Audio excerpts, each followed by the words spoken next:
Scorpio, Scorpio rising, and of course all of you Scorpio moon people out there.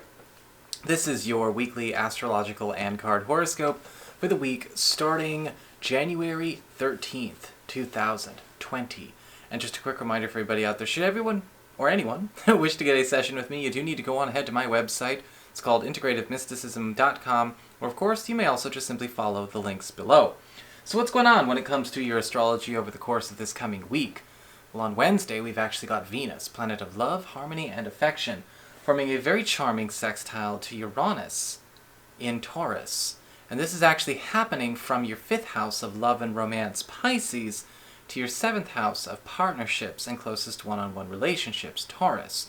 This is definitely a very strong romantic aspect, and a surprise opportunity to engage in a different kind of commitment is actually given to you, or maybe you're invited to test the waters with this. Now, this could be an idea sparked on by a partner, a lover, or maybe even somebody brand new. With Venus involved, this does seem to actually be quite appealing to you. But with Uranus involved, this is also taking us off the beaten path when it comes to what we might deem conventional for the way we normally handle relationships with the sensibility of a committed romance. Now, with Venus involved, this actually does bring a bit of satisfaction to our more adventurous side. And Uranus involved, well, now all of a sudden we are shaking things up, especially where we may have been feeling bored, deprived, or maybe both of us just feeling like we needed a bit of an interesting shift.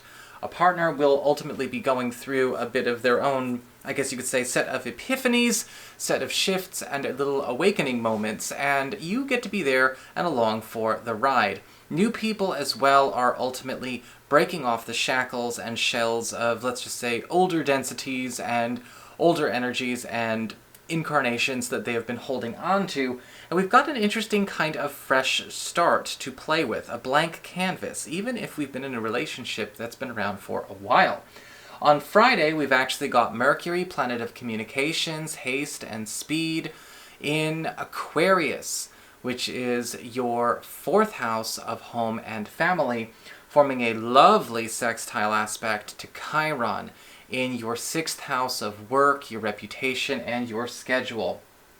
And it does look like a change either coming through family, the home front, or maybe even a relative is going to be actually helping to fix either a financial or professional block that has actually been sort of stuck on you, something that you've been beholden to for whatever reason. With Mercury involved, this is something where the news comes swift and it may need some room and some space to be implemented or adjusted to quite quickly. But with Chiron in the 6th house, well, it looks like you may have been tired of carrying this burden for a long time anyway. With Mercury in the 4th house, this could be bringing extra money into the household just as a commodity itself, or possibly something to do with the way you might change the way you are making that money, when and how. So moving on, before we get to the cards, I do want to remind everybody that I have recently put up clips about the eclipse and the Saturn conjunct Pluto that I've extracted from the monthly horoscopes on Patreon. And so those are all up for each individual sign. If you're interested in checking that out, I suggest you please go to my main channel page by clicking on my avatar below and scrolling down. Or do the same thing if you're looking for any kind of video that you can't find. Or if you are having a hard time finding any kind of horoscopes or something that you're looking for, please follow the link below to an instructional video on how to find something if it's lost. So what's going on when it comes to your cards? Well, for your spiritual themes, we've got the Justice card upright. And so this week for a lot of you Scorpio people is all about basically evening things out, or maybe tipping the scales, or evening the scales, evening the odds. And we have a lot of this involving you deciding that it's time to actually start holding people accountable, and not just holding people accountable, but also starting to be a more diligent and consistent enforcer of your boundaries. The reason I say that is because the energy of the influx is the 8 of Cups, upright. Walking away from things that are not changing, walking away from things that are becoming a drudge, or maybe just things that are, for all intents and purposes, done and finished.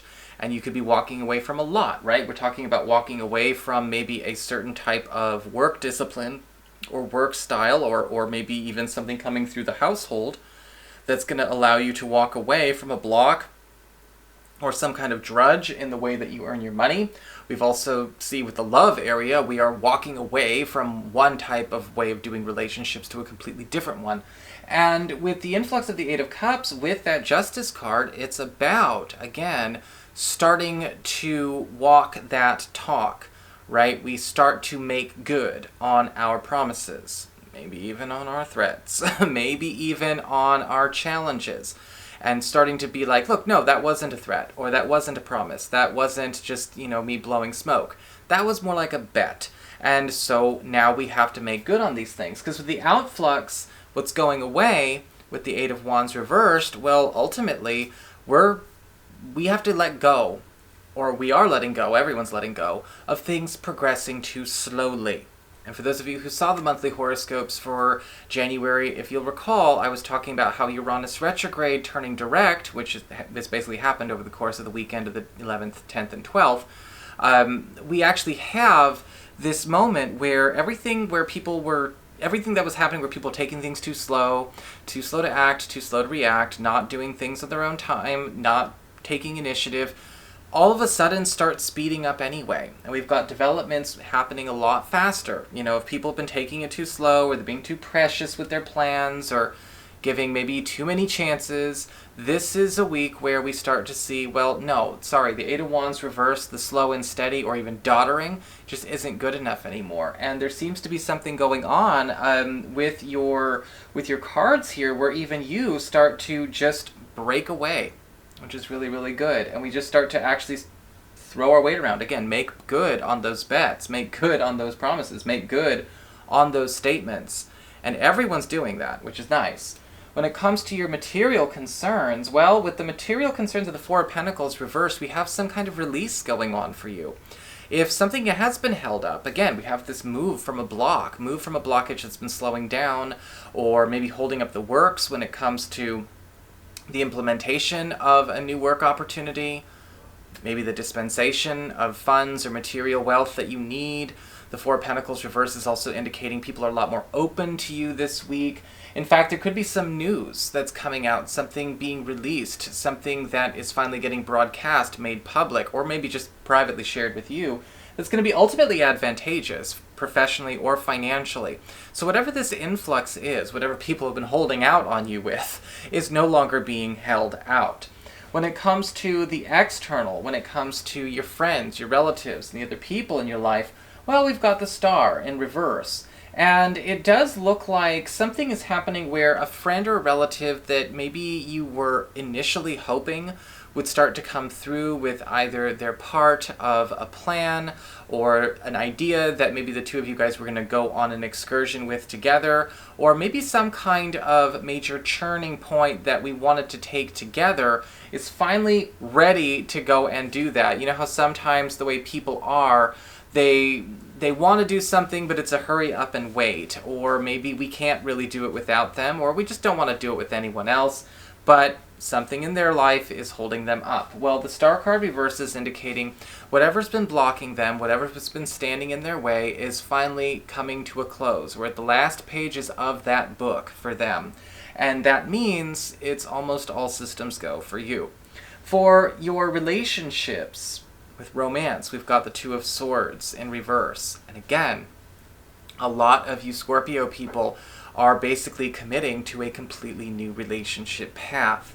In fact, the Two of Swords reversed, I'm seeing a cutoff of some kind, whether it's you and your partner deciding that we're doing this as a unit, we're saying no more, we're no longer going to be doing this. Some of you could even be jumping ship when it comes to like a social group you guys hang out with, dropping out of some kind of some kind of regular to-do, maybe even a community that you're in. A lot of you may actually be cutting things off because you have decided that, look, this is just something that we did to do, but we really want to do something else and we can't do it unless we let go of this.